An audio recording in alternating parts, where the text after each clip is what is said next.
Okay, so we were talking about the short stories and the book that's already out, and the new one coming out in the spring, and that's going to be on Stellium Books. And Annette would kill me because I can't remember the title right now, but I think it's like True Encounter with the Paranormal. And what I'll have a copy of the cover running on the slideshow when the show airs online.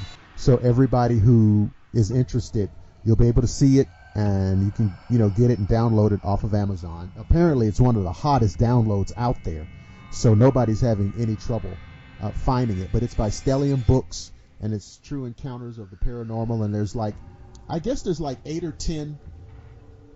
10 different writers in there, right?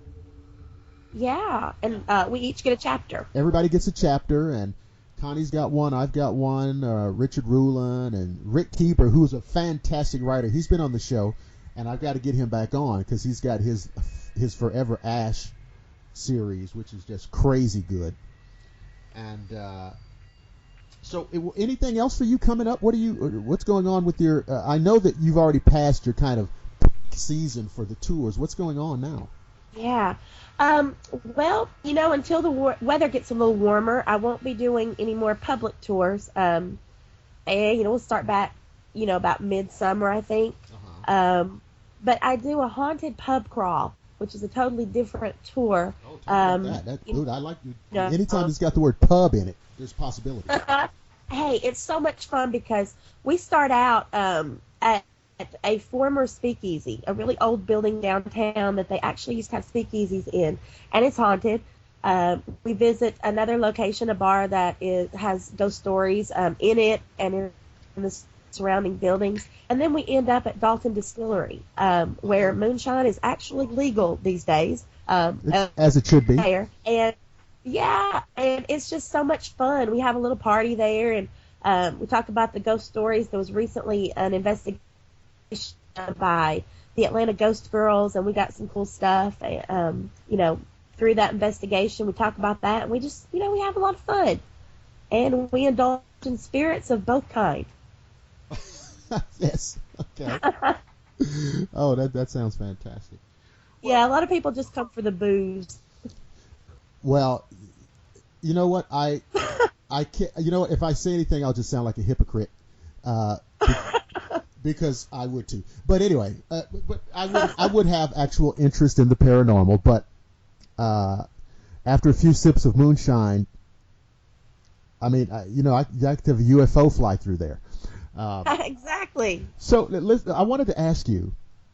When you do these tours, or you've been doing this, you've been writing about paranormal.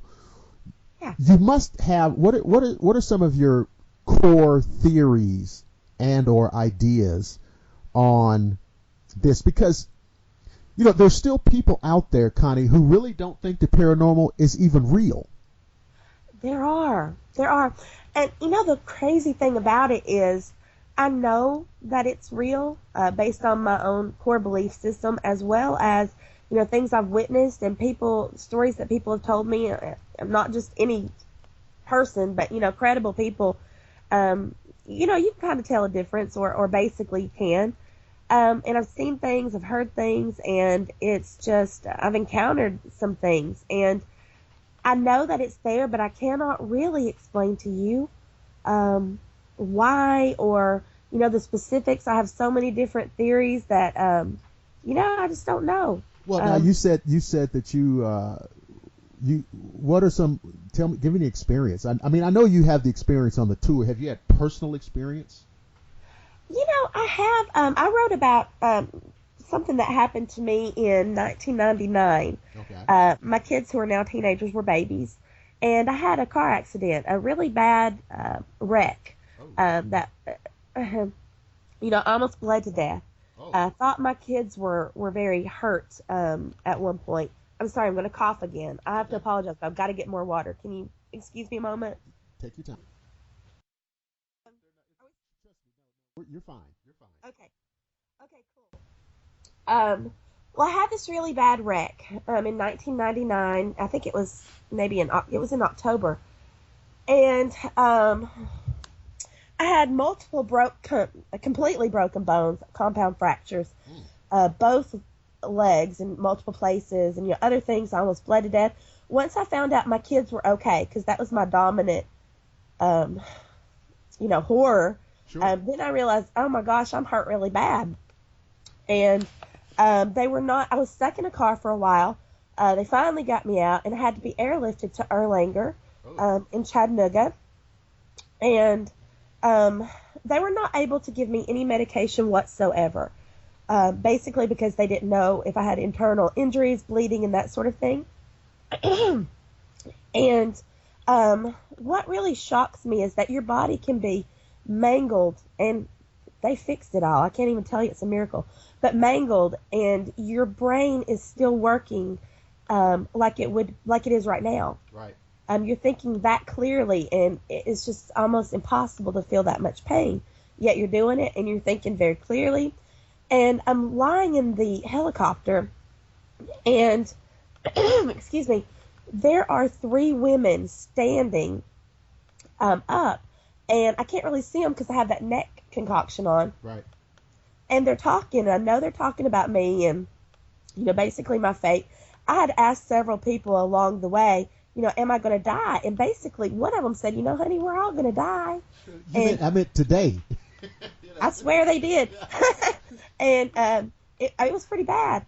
And there was this one guy in the helicopter who was in the back with me, and he would say, no, we're going to fix this. It's going to be good. And that was good to hear. And I was praying, praying, God, please don't let me die. Thank you for letting my kids be okay. Let me raise them, that sort of thing. Sure. And these 3 women are there. And then we get to the hospital, and all that goes on. I'm in the hospital for like over a month. And at one point, I run into on one of the upper floors. I actually run into the guy who was in the helicopter. His name was Scully, I think. Okay. And we're talking, and I say, hey, we're talking about the whole experience. And I was like, thank you for saying, this is going to be okay. That really helped me. Right. And he's like, well, yeah. He goes, but I got to be honest, that's one of the worst things I've ever saw.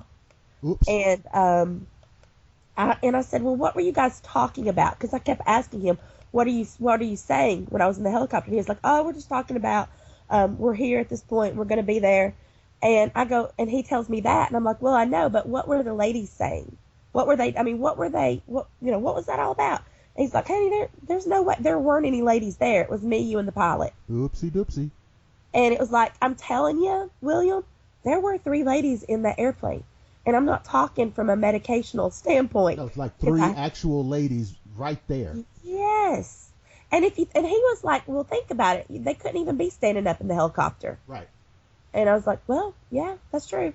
And it's like, okay, but I know what I saw. I couldn't really hear them because there's a lot of noise in the helicopter. Right. But I knew they were talking. I knew they were talking about me. And it's just the weirdest thing. Wow. That was one of my first experiences. And obviously, coming from a Christian standpoint, and I am a Christian. A lot of people think you can't be a Christian and be into the paranormal, but, I know. you can. I know. Yeah, and it's just like, I'm thinking, they probably were angels. And I was angry for a while because, this sounds bad, but, I was begging God, please, because I was thinking, oh my goodness, I'm going to die and there's going to be nothing there. I never thought I had that doubt. Right. And I was like, God, please show yourself to me. And then I got angry, sort of angry afterwards, because I was thinking, I was at my worst point and he didn't show himself to me. Right. And then, as I guess matured, I thought, well, you can't demand this from God. Right. And I thought I was at my worst point, but he knew I was going to make it. And then again, maybe these ladies was how he was showing himself to me. I don't know. Well, see, that's the thing. I mean, that's,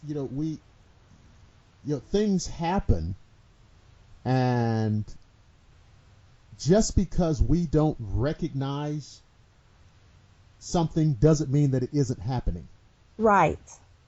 You know what I'm saying? I mean... Yeah, and it took me a while to learn that, but it's been a really important part of my growth. Someone very close to me decided they were going to be first agnostic and now atheist, and it's like, I'm not judging or anything, but at the same time, it's someone I love, and from, my strong faith, I'm like, what? What do you think? And, all these things you've experienced and, all these years. And to me, it's like, I think her thing is she has to have the answers. And me, I know that, sometimes we're not going to get those answers. That And is true. I'm okay with that. A lot of people, I think, have to have them, but it's okay with me if I don't have all the answers. And it's funny because in any field, I don't care what you're studying. I don't care what, whether it's archaeology or chemistry or astronomy, I don't care what it is. We're never going to have all the answers. Nope. Because that would defeat the purpose of curiosity. Well, and wouldn't it be boring if we did have all the answers? Well, that's what I'm saying. I mean, we're constantly looking, we're constantly learning, we're constantly observing, examining, and I think that's part of the human purpose. Sure. So to have all the answers means you start to stagnate, right? And there's no more mystery. Well, there always has to be mystery. And I love mysteries. Okay, and people like us now, we're going to look, right? We're going to investigate, certainly. Yes. But we're not going to have all the answers. But then to turn around and say, because we don't have the answers, that it's not real, well, that's true of every field. Absolutely. That's true of every field. Someone mentioned just the other day, they were talking to a physicist, and the physicist reminded them of the following thing. We know that gravity exists because we see the effect of it.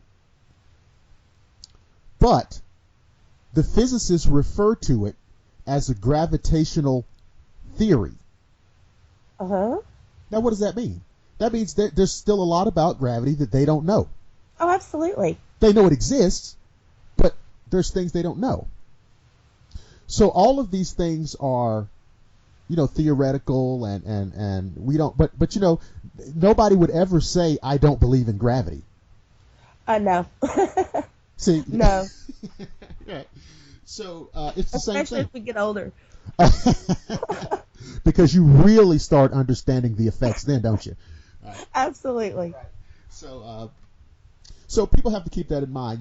People get put into these categories as skeptics, believers, which is a word I don't like. Are you a ghost believer? Those kind of things. Yeah. Well, I'm like, well, listen. Ghosts either exist or they don't. This is true. So whether or not I believe in them is not germane to the issue. Sure. There's lots of people who don't believe in ghosts, and ghosts go right on existing. Absolutely. Ghosts and all the other things, angels, demons. Right. Exactly. So that's you hear that word thrown around a lot. Belief. I don't believe in. I don't believe in. I don't believe in. Right. Well, yeah. So that's very interesting. So look, wow, it's so funny because every time I get locked into a really cool, interesting, compelling conversation, I'm out of time. So, can I get you to come back on at a later time so we can kind of finish this? This is a great conversation.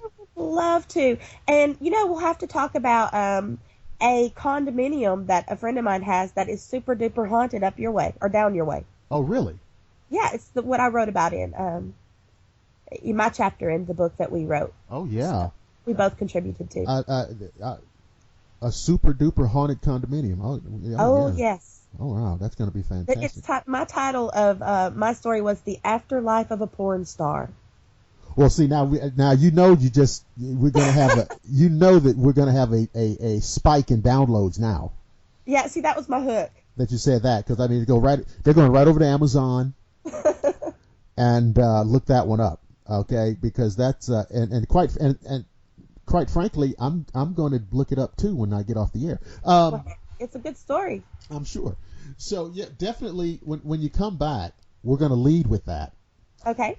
Because that's just that's very interesting. So listen, ladies and gentlemen, I hope you've enjoyed this program. Our guest tonight has been Miss Connie Hall Scott, author of Haunted Dalton, Georgia. She's also the founder of Dalton Ghost Tours, and she's also the creator of the Haunted Pub Crawl. So, just, paranormal galore. I like to remind everybody that you can listen to our program on Facebook just by typing in Shadowland Radio Show. Listen to us on Google+. Also on Facebook, well, I mentioned Facebook. Also on YouTube, Blackwater Media, or just type in the name Shadowland Radio Show. And also our website at shadowlandradioshow.com. Just go there and click on the episode tab. And not only can you listen, though, you can actually download the shows. And it'll be, on an MP3 format, so you can listen to it on all of your devices. Everything can handle an MP3. So if you don't want to just sit there and listen, you just take it in the car, take it to work, or wherever you're going. If you're going on a trip, it's easily downloadable, and it is all 100% free. So that's going to do it for this installment of the Shadowland Radio Show. I'm your host, Dr. William Lester, and I want to implore you, regardless of things that go bump in the night, don't panic, don't flip out, don't have a hissy fit, and don't freak out, because I promise that I will see each and every one of you again on the flip side.